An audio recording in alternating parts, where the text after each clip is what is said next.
என்னை வாழ வைத்துக் கொண்டிருக்கும் யூடியூப் சேனல் நேயர்களுக்கு நன்றியும் வணக்கமும். ஜெம் டிவி நேயர்களே, இப்போது நாம் பார்க்க போவது ஹாட்ஸ்பாட் படத்தின் திரை விமர்சனம். ஹாட்ஸ்பாட் படத்தில் கலையரசன், அம்மு அபிராமி, சோஃபியா மற்றும் பலர் நடித்திருக்கிறார்கள். விக்னேஷ் கார்த்திக் கதை, திரைக்கதை, வசனம் எழுதி இயக்கியிருக்கிறார். ஹாட்ஸ்பாட் கொஞ்சம் வில்லங்கமான தலைப்பு தான். இந்த படத்தில் 4 கதைகள் வருகின்றன. கதையின் ஆரம்பம் எப்படின்னா, ஒரு தயாரிப்பாளர் மக்களுக்கு பிடித்த ஜனரஞ்சமான கதையை சொல்லுப்பா, நான் படம் எடுக்கிறேன் அப்படின்னு சொல்கிறார். அப்போ அவரிடம் இந்த 4 கதைகளை சொல்லுகிறார் இயக்குனர். இயக்குனர் தான் அந்த வேஷத்தில் நடிச்சிருக்காரு, விக்னேஷ் கார்த்திக். ஆரம்பத்தில் இப்போ நாமெல்லாம் காதல்னா என்னன்னு கேள்விப்பட்டிருக்கோம். ஆனால் காதலிக்கும் போது காதலும் காதலியும் பேசவே மாட்டாங்க. கல்யாணத்துக்கு அப்புறம்தான் வாழ்க்கையை பற்றி யோசிப்பாங்க. இதுதான் யதார்த்தம். ஆனால் இந்த கதையின் நாயகன் கொஞ்சம் வித்தியாசமானவன்.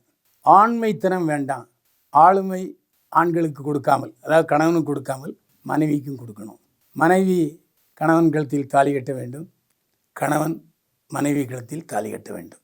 எப்போவுமே பெட் காஃபி மனைவி தான் போட்டு கொடுக்க வேண்டுமா?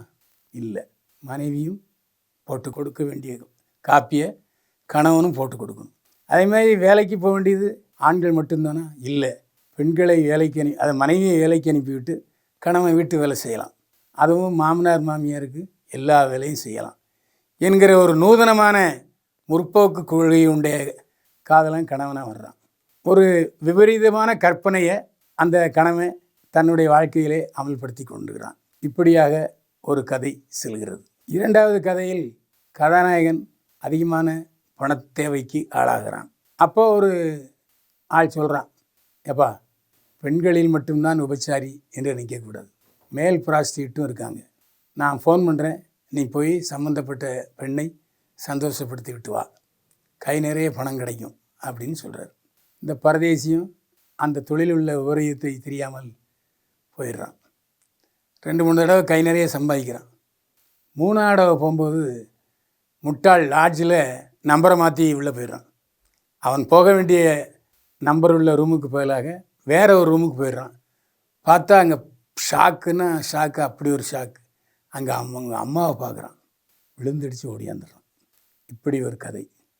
இந்த கதையில் எப்படி விரசம் இருக்கிறதோ அந்த விரசத்தை கொஞ்சம் கூட நமக்கு தெரியாமல் ஒரு மிகப்பெரிய படிப்பினையை ஊட்டி இருக்கிறார் விக்னேஷ் கார்த்திக் இயக்குனர். 3வது கதை, காதலனும் காதலியும் தீவிரமாக காதலிக்கிறார்கள். 2 வீட்லேயும் சரி கல்யாணம் பண்ணிடுவோம் அப்படின்னு சொல்லி நிச்சயார்த்தம் நடக்கிறது. நிச்சயார்த்தம் நடக்கும் பொழுது, ஏமா உங்கள் குடும்பத்தை பற்றி நீ சொல்லவே இல்லையேன்னு காதலியிடம் காதலனுடைய தாயார் கேட்குறார். எங்கள் அம்மா அப்பா லவ் பண்ணி கல்யாணம் பண்ணவங்க, ஆனால் எங்களுடைய உறவினருடைய யாருடனும் எங்களுக்கு பேச்சுவார்த்தை இல்லை அப்படின்னு சொன்னோன்னா, உங்கள் அம்மா பேர் என்னன்னு எங்கள் அம்மா பேரை சொல்கிறாரு. உங்கள் அப்பா பேர் என்னன்னு அப்பா பேரையும் சொல்கிறாரு. அந்த காதலனுடைய தாயார் இந்த கல்யாணம் நடக்காதுன்னு சொல்கிறார். ஏன்?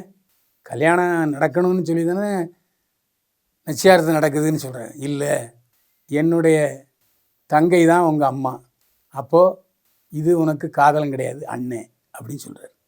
இந்த இடத்துல உறவுகளை மீறி, உறவுகளை தாண்டி, உறவுகளை ஒதுக்கிவிட்டு அண்ணன் தங்கை திருமணம் செய்து கொள்ள போகிறார்களா, இல்லை தற்கொலை முடிவுக்கு போகிறார்களா என்கிற கேள்வியை சொல்கிறார் இயக்குனர். 4வது கதை ரொம்ப சீரியஸான கதை. இப்போ நம்ம குழந்தைகளை, அதாவது படிக்க வேண்டிய 5வது வகுப்பு 6வது வகுப்பு படிக்க வேண்டிய பிள்ளைகளை டிவி ஷோவுக்கு அனுப்புகிறோம். என் பிள்ளையும் டிவியில் வர்றா, பரிசு கிடைக்குது அப்படின்ட்டு.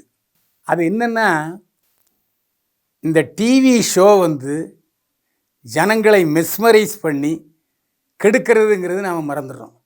அதாவது அந்த சின்ன வயசில் 6 வயசு 7 வயசு படிக்கிற பிள்ளைகளுக்கு காதல்னா என்ன, உடலுறவுன்னா என்னங்கிறது அந்த டிவி ஷோவில் நம்மையும் அறியாமல் கற்றுக் கொடுத்து விடுகிறார்கள். இது எந்த அளவுக்கு பயங்கரத்தை விளைவிக்குதுங்கிறதான் கதை.